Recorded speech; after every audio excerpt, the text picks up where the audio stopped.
नमस्कार साथियों, मैं doctor Manoj Ahuja news channel में आपका हार्दिक अभिनंदन करता हूं।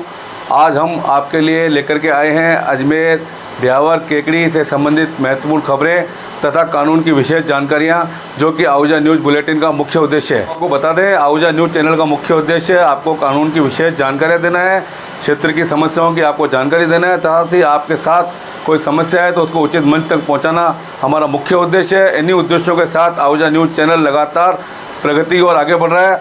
आपने यदि हमारा न्यूज़ चैनल सब्सक्राइब नहीं किया है तो कृपया आप भी हमारा न्यूज़ चैनल सब्सक्राइब करके हमारे आहूजा परिवार के सदस्य बने।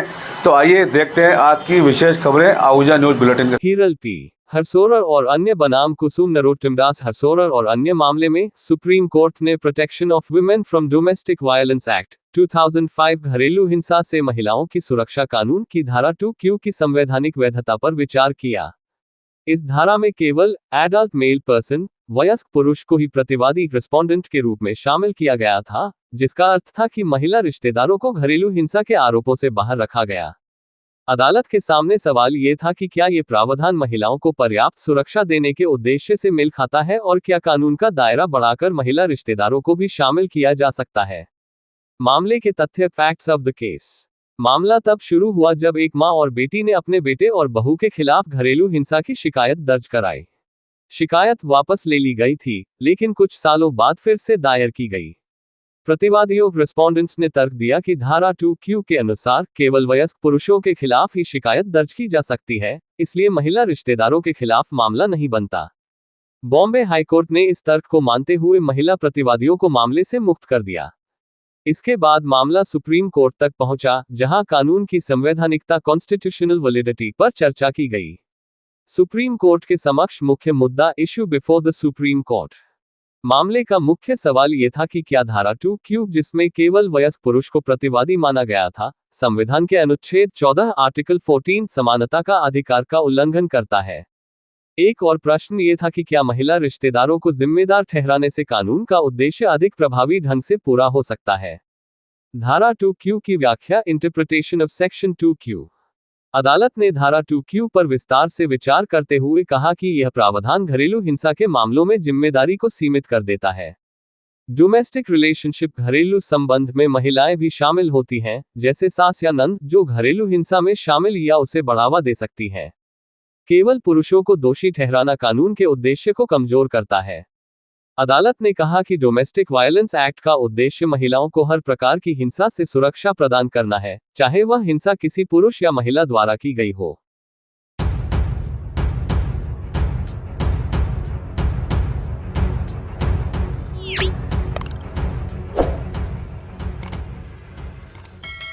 सुमेर सीनियर सेकेंडरी विद्यालय भिनाई में दीपावली उत्सव के अवसर पर अध्यापक अध्यापिकाओं द्वारा विद्यालय के छात्र छात्राओं से दीपक सजावट और पूजा थाली सजावट प्रतियोगिता रखी गई, जिसमें विद्यार्थियों ने बढ़ चढ़कर भाग लिया। इन प्रतियोगिताओं में कक्षा प्रथम से 12वीं तक के विद्यार्थियों ने भाग लिया। विद्यालय में प्राथमिक स्तर में कक्षा 5वीं की छात्रा गुंजन पुत्री कमलेश कुमार आचार्य ने दीपक सज्जा में प्रथम स्थान प्राप्त किया और थाली सजावट में इफ्रा बानो पुत्री शकील अहमद ने प्रथम स्थान पर आकर पारितोषिक प्राप्त किया। इसी अवसर पर उच्च प्राथमिक स्तर पर विद्यालय में आयोजित दीपक सजावट प्रतियोगिता में राधिका पुत्री नीलू तिवारी, अनामिका सेन पुत्री मुकेश सेन ने प्रथम व द्वितीय स्थान प्राप्त किए। थाली सज्जा में अनामिका मीना पुत्री मनोज मीना ने प्रथम स्थान व खुशी मुनोत पुत्री ताराचंद मुनोत ने द्वितीय स्थान प्राप्त कर पुरस्कार प्राप्त किए। इस अवसर पर आयोजित कार्यक्रम में विद्यालय की अध्यापिका श्रीमती संतोष जोशी व ललिता जोशी ने बच्चों को प्रोत्साहित कर मार्गदर्शन दिया तथा दीपावली महोत्सव के बारे में जानकारी दी। अध्यापक श्री सादिक खान ने बच्चों को जीवन में क्राफ्ट एवं कला का महत्व बताया। अध्यापक अरविंद कछोट ने सृजनात्मकता का महत्व बताया। कार्यक्रम के अंत में विद्यालय के प्रबंध निदेशक मानसिंह जी द्वारा बच्चों को बोधन स्वरूप आशीर्वाद दिया गया।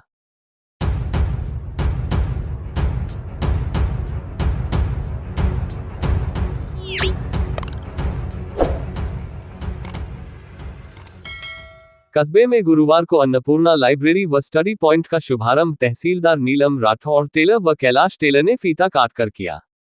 इस दौरान कार्यक्रम में बड़ी संख्या में गणमान्य नागरिक मौजूद रहे। वहीं कार्यक्रम में उपस्थित समाजसेवी डॉक्टर मनोज आहूजा ने पहुंचकर संस्थान के प्रबंधक चंद्र प्रकाश टेलर व संरक्षक कैलाश चंद्र टेलर का माला व साफा पहनाकर अभिनंदन करते हुए बधाई व शुभकामनाएं देते हुए कहा कि बालाजी कंप्यूटर ने क्षेत्र के विद्यार्थियों को कंप्यूटर के ज्ञान के संबंध में बेहतरीन शिक्षा देकर क्षेत्र को गौरवान्वित किया है। इसी क्रम में अब बालाजी कंप्यूटर सेंटर ने बालिका शिक्षा को बढ़ावा देने का महान उद्देश्य रखते हुए बालिकाओं के लिए आधुनिक सुविधाओं युक्त अन्नपूर्णा लाइब्रेरी की सौगात दी है, जो क्षेत्र की बालिकाओं के लिए एक अच्छी शुरुआत है। इस मौके पर कार्यक्रम की मुख्य अतिथि तहसीलदार नीलम राठौड़ ने कहा कि लाइब्रेरी के शुरू होने से क्षेत्र की बालिकाओं को इसका लाभ मिलेगा। उन्होंने कहा कि पुस्तक मनुष्य की सबसे बड़ी मित्र होती है और जहां पर पुस्तकें पढ़ने के लिए इतना अच्छा माहौल हो वहां सफलता मिलना तय है। उन्होंने कहा कि आज की दुनिया में हर कोई अपने कार्यों में व्यस्त है, ऐसे में जिसने पुस्तक से मित्रता कर ली वो एक सफल इंसान बनकर समाज में अपनी पहचान बनाता है। वहीं इस मौके पर उपस्थित एडवोकेट मनीष छिपा ने बताया कि कस्बे में एक ऐसी लाइब्रेरी की आवश्यकता थी जो यहां की बालिकाओं को प्रतियोगी परीक्षाओं के संबंध में जानकारी और मार्गदर्शन दे सके। इसी को देखते हुए गुरुवार को चंद्र प्रकाश टेलर के नेतृत्व में लाइब्रेरी व स्टडी सेंटर का शुभारंभ किया गया है, जिसमें आने वाली बालिकाओं को अनुभवी शिक्षकों का लाभ भी मिलेगा तथा इस लाइब्रेरी के माध्यम से विद्यार्थियों को करंट अफेयर्स, राजस्थान के सामान्य ज्ञान, कला, संस्कृति एवं भूगोल सहित हिंदी व्याकरण, अंग्रेजी व्याकरण से संबंधित किताबें उपलब्ध रहेगी। लाइब्रेरी के संचालक टेलर ने बताया कि लाइब्रेरी में करंट अफेयर्स से संबंधित पत्रिका सहित सभी समाचार पत्र निःशुल्क उपलब्ध रहेगी। प्रतियोगी परीक्षा हेतु तैयारी एवं मार्गदर्शन दिया जाएगा। इसके साथ ही अध्ययन के लिए शांतिपूर्ण एवं सकारात्मक वातावरण उपलब्ध रहेगा।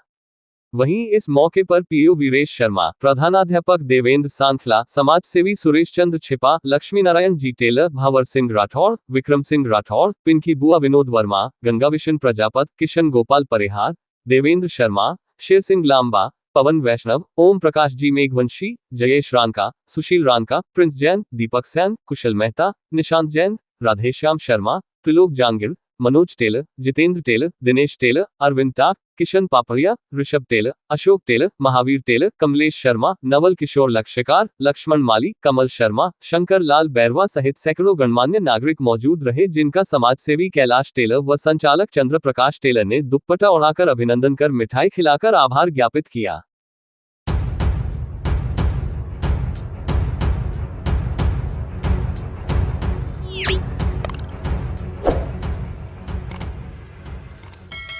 शिक्षा जगत में अपनी विशेष पहचान रखने वाले शिक्षक दयाशंकर श्रीमाली के सुपुत्र व्याख्याता राजेंद्र शर्मा बुधवार को शिक्षा विभाग के राजकीय उच्च माध्यमिक विद्यालय भिनाई से वाणिज्य संकाय के व्याख्याता पद से 38 वर्ष 3 महीने की गौरवशाली सेवाएं देने के बाद सेवानिवृत्त हुए।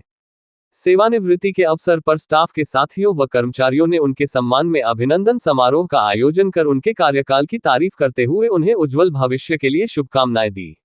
वहीं इस मौके पर उनके पारिवारिक सदस्यों, मित्रों व ग्रामीणों ने भव्य तरीके से अगवानी करते हुए ढोल नंगाड़े बजाकर व डीजे की धुन पर नाचते गाते अभिनंदन किया तथा खुली जीप को श्रृंगारित कर मालाओं से लादते हुए राजस्थानी पगड़ी पहनाकर डीजे की धुन पर जुलूस निकालते हुए उनको भगवान सत्यनारायण के मंदिर से दर्शन करवाते हुए घर पर ले गए। वहीं इस मौके पर राजेंद्र शर्मा के पारिवारिक सदस्यों की ओर से बुधवार को कस्बे के जतन स्मारक पर एक शाही समारोह का आयोजन किया गया। आयोजित समारोह किसी वैवाहिक समारोह से कम नहीं था। मेहमानों की खातिरदारी उसी प्रकार की गई मानो ये कोई शाही वैवाहिक समारोह हो।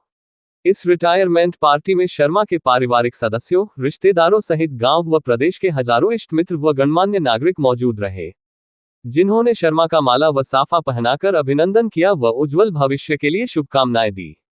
इस अवसर पर आयोजित समारोह में उपस्थित मेहमानों ने राजेंद्र शर्मा के कार्यकाल की प्रशंसा करते हुए कहा कि शर्मा ने न केवल अपनी ड्यूटी ईमानदारी के साथ करते हुए अपने परिवार के स्तर को बढ़ाया, बल्कि ग्राम वासियों, इष्ट मित्रों, समाज बंधुओं की भरपूर सेवा की तथा सराहनीय सेवाएं दी है, जिसकी वजह से आज उनके सेवानिवृत्ति समारोह में हजारों शुभचिंतकों ने उपस्थित होकर उनका अभिनंदन कर उज्जवल भविष्य के लिए शुभकामनाएं दी।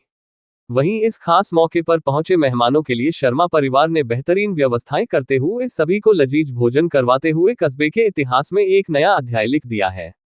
कार्यक्रम में उपस्थित मेहमानों ने बताया कि शर्मा ने तृतीय श्रेणी अध्यापक के पद पर चयनित होकर सर्वप्रथम राजकीय प्राथमिक विद्यालय सथालिया में सेवाएं दी, जिसके बाद कई विद्यालयों में सेवाएं देते हुए पदोन्नति प्राप्त करने के बाद राजकीय उच्च माध्यमिक विद्यालय भिनाई से व्याख्याता के रूप में सेवानिवृत्त हुए हैं। उन्होंने बताया कि शर्मा ने ईमानदारी के साथ 38 साल 3 महीने की सरकारी सेवाएं देकर बेदाग छवि के साथ सेवानिवृत्ति ली है, उसी प्रकार से बेहतरीन व शानदार आयोजन कर एक मिसाल कायम की है। वहीं इस मौके पर कस्बे सहित दूर दराज से आए हुए मेहमानों का शर्मा परिवार ने स्वागत अभिनंदन करते हुए उनका आभार व्यक्त किया। परिवार से मिली प्रेरणा शर्मा। वहीं इस मौके पर शर्मा ने कार्यक्रम में उपस्थित सभी मित्रों व शुभचिंतकों का धन्यवाद ज्ञापित करते हुए कहा कि उनके पिताजी खुद एक शिक्षक थे, जिसे देखकर ही उन्हें भी शिक्षक बनने की प्रेरणा मिली थी। गौरतलब है कि शर्मा अमरगढ़ के वरिष्ठ अध्यापक दया शंकर श्रीमाली जी के ज्येष्ठ पुत्र हैं तथा इनके छोटे भाई संजय व्यास भी शिक्षक हैं। इसके साथ ही यहाँ आपको बता दें कि शिक्षा जगत में खास पहचान रखने वाले इस परिवार के प्रति क्षेत्रवासियों का विशेष स्नेह है, जिसके चलते ही एक शानदार और ऐतिहासिक आयोजन संभव हुआ है। सेवानिवृत्त होने वाले व्याख्याता राजेंद्र शर्मा के सुपुत्र अभिषेक MBA करके ग्रेनाइट बिजनेस का कार्य कर रहे हैं तथा बिटिया अंजलि व्यास MA की पढ़ाई कंप्लीट कर प्रतियोगी परीक्षा की तैयारी कर रही है।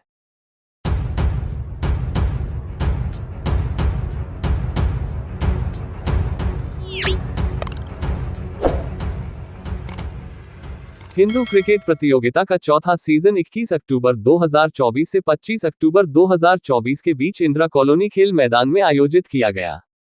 इस बार ये क्रिकेट प्रतियोगिता के सभी मैच नाइट रात्रि में खेले गए। इस क्रिकेट प्रतियोगिता का फाइनल भगत सिंह क्लब और केशव स्ट्राइकर के बीच खेला गया, जिसमें भगत सिंह क्लब के ओनर सौरभ नकवाल और केशव स्ट्राइकर टीम के ओनर कैलाश टेलर थे। फाइनल मैच में केशव स्ट्राइकर ने टॉस जीतकर पहले बल्लेबाजी करते हुए 10 ओवर में 85 रन बनाए। जवाब में भगत सिंह क्लब द्वारा 10 ओवर में 68 ही बना पाए।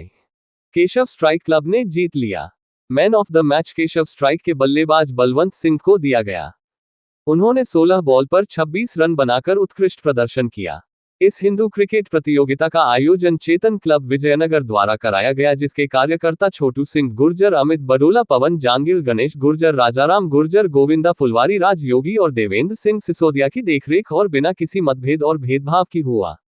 हिंदू क्रिकेट प्रतियोगिता के फाइनल में मुख्य अतिथि भाजपा अजमेर देहात जिला कोषाध्यक्ष आशीष जी सांड व विशिष्ट अतिथि पार्षद अमित जोशी थे। सतीश ओझा पूर्व भाजपा युवा मंडल अध्यक्ष उपस्थित थे।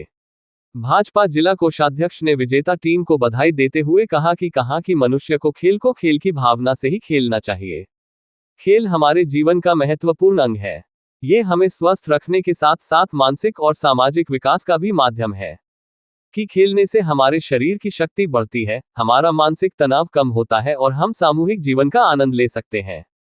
हर व्यक्ति को नियमित रूप से खेलने का समय निकालना चाहिए ताकि हम अपने जीवन को स्वस्थ, सुखी और सफल बना सकें। इस टूर्नामेंट का live telecast YouTube channel Vijayanagar sports पर भी किया गया और इस टूर्नामेंट में जीतने वाली विजेता टीम को प्रथम पुरस्कार 31,000 नगद ट्रॉफी और उपविजेता टीम को 21,000 रुपये नगद ट्रॉफी दी गई। कार्यक्रम का आयोजन चेतन क्लब ने किया।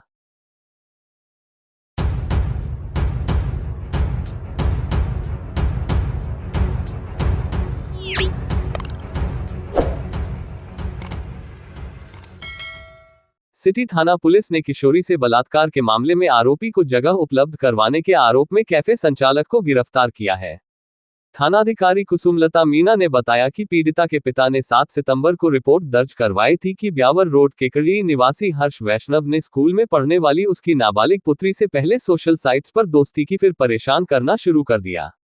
दोस्ती करने के बाद आरोपी हर्ष वैष्णव किशोरी को बहला फुसलाकर कार में अपने साथ ले गया तथा अजमेर रोड स्थित कैफे में ले जाकर उसके साथ बलात्कार किया। पुलिस ने पोक्सो एक्ट की धाराओं में मुकदमा दर्ज कर अनुसंधान किया तथा आरोपी वैष्णव के खिलाफ अपराध साबित होने के बाद उसे गत 12 सितंबर को गिरफ्तार कर लिया। अनुसंधान के दौरान पुलिस को पता चला कि कैफे संचालक तितरिया हाल केकड़ी निवासी भावर सिंह राजावत ने अतिरिक्त शुल्क लेकर आरोपी को पहली मंजिल पर कमरा उपलब्ध करवाया, जहां आरोपी ने किशोरी के साथ जबरन बलात्कार किया। पुलिस ने अनुसंधान के दौरान आरोपी को डिटेन कर पूछताछ की तथा जुर्म प्रमाणित पाए जाने पर आरोपी को गिरफ्तार कर लिया। आरोपी को गिरफ्तार करने वाली टीम में थानाधिकारी कुसुमलता मीणा, कांस्टेबल तेजमल व दिनेश कुमार शामिल है।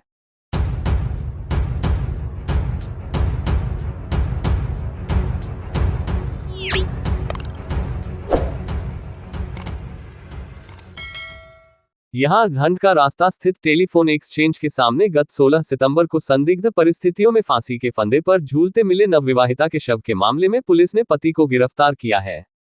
पुलिस उप अधीक्षक हर्षित शर्मा ने बताया कि जैतारण निवासी अंजू 24 पुत्री लक्ष्मी नारायण जीनगर का विवाह गत 6 मार्च 2024 को दिव्यांशु जीनगर के साथ हुआ था। गत 16 सितंबर को रात्रि के समय अंजू ने कमरे का दरवाजा अंदर से बंद कर लिया तथा काफी देर तक दरवाजा नहीं खोला। पति सहित अन्य ने दरवाजा खटखटाया तथा आवाजें लगाई, लेकिन अंदर से किसी तरह का जवाब नहीं मिला। परिवारजन ने खिड़की की ग्रिल तोड़कर अंदर देखा तो अंजू फांसी के फंदे पर लटक रही थी। सूचना पर सिटी थाना पुलिस मौके पर पहुंची और जांच पड़ताल शुरू की। सूचना पर जैतारण से केकड़ी पहुंचे पीहर पक्ष की मौजूदगी में पुलिस ने अंजू के शव को फंदे से नीचे उतारा। पीहर पक्ष ने दहेज के लिए प्रताड़ित करने एवं हत्या की आशंका व्यक्त करने का आरोप लगाया। पुलिस ने मृतका के पिता की रिपोर्ट पर पति सहित अन्य के खिलाफ बीएनएस की विभिन्न धाराओं व दहेज प्रतिषेध अधिनियम के तहत मुकदमा दर्ज कर जांच शुरू की तथा अनुसंधान में जुर्म प्रमाणित पाए जाने पर दिव्यांशु जीनगर को गिरफ्तार कर लिया। पुलिस ने स्त्रीधन बरामद कर आरोपी को न्यायालय में पेश किया, जहां से उसे न्यायिक अभिरक्षा में भेज दिया गया। आरोपी को गिरफ्तार करने वाली टीम में city ASI Ram Singh Meena, head constable Ramesh Chand, constable Jeevraj, Ashok Kumar व सांवरलाल शामिल है।